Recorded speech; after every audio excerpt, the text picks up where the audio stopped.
What's the meaning of aporia?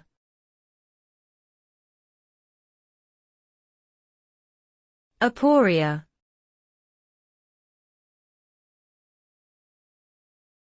Aporia.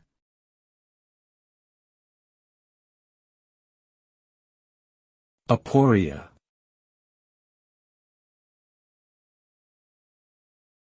Aporia.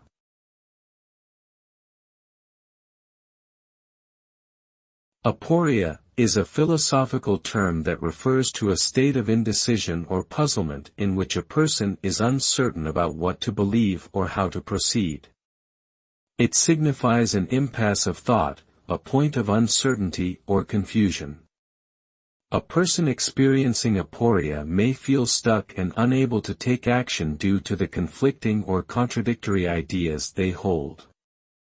This state can be seen as both a limitation and an opportunity for inquiry, as it calls for further questioning and examination of one's beliefs and assumptions.